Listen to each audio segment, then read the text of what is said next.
সন্ধ্যা স্মৃতিশক্তি হারিয়ে যায়, সে আকাশকে চিনতে পারে না। হ্যাঁ বন্ধুরা, সন্ধ্যাতারা সিরিয়ালে তোমরা এরকমটাই দেখতে পাবে।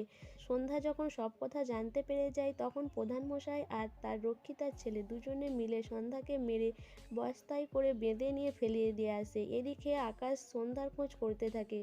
সন্ধ্যার খোঁজ করতে করতে সে দেখতে পায় যে সন্ধ্যাকে কেউ একটা বস্তায় বেঁধে ফেলে দিয়ে গেছে। সেখানে সন্ধ্যার কাপড়ের টুকরো দেখতে পায়। সেটা দেখেই আকাশ বুঝতে পারে যে সন্ধ্যা এর মধ্যেই রয়েছে। তো আকাশ সন্ধ্যাকে বার করে হাসপাতালে ভর্তি করে। এরপরে আকাশের মনে হতে থাকে যে অ্যাক্সিডেন্ট হয়েছিল আর সে তারপরে সন্ধ্যার মাথায় আঘাত খেলে সন্ধ্যা হয়তো নাও বাঁচতে পারে। এটা ভেবে আকাশ ভয় পেতে থাকে। আকাশ ডাক্তারবাবুকে সব কথা জানায় যে সন্ধ্যার এর আগে একবার মাথায় আঘাত লেগেছিল আর এখনও তার মাথায় আঘাত লেগেছে, তাহলে কি সন্ধ্যা আর বাঁচবে না? তখন ডাক্তারবাবু জানায় যে না, সন্ধ্যার প্রাণের ভয় নেই, কিন্তু ভয় রয়েছে। তখন আকাশ জিজ্ঞাসা করে যে কী ভয় রয়েছে? ডাক্তারবাবু জানায় হয়তো সন্ধ্যার মাথায় আঘাত লেগেছে, সেই কারণে সে হয়তো স্মৃতিশক্তি হারিয়ে যেতে পারে, সে হয়তো কাকেও চিনতে নাও পারে। তখন আকাশ বলে, এটা কি বলছেন ডাক্তারবাবু? ডাক্তারবাবু বলে, হ্যাঁ আমার এটাই মনে হচ্ছে।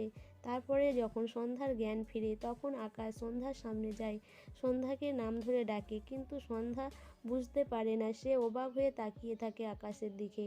তারপরে সন্ধ্যা বলে, কে আপনি? আমি তো আপনাকে চিনতে পারছি না। তখন আকাশ বলে, কি বলছেন? আমি তো আপনার বর, আমি তোমার হুলুবাবু, আর আমাকে তুমি চিনতে পারছো না?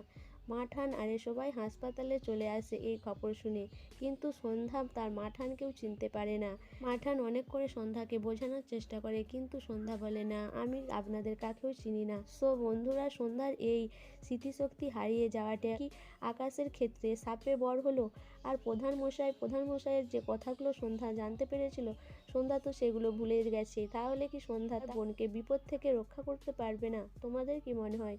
অবশ্যই আমাকে কমেন্ট করে জানাবে। আর আমার ভিডিওটা ভালো লাগলে প্লিজ সাবস্ক্রাইব করে দিও আর লাইক কমেন্ট শেয়ার করো।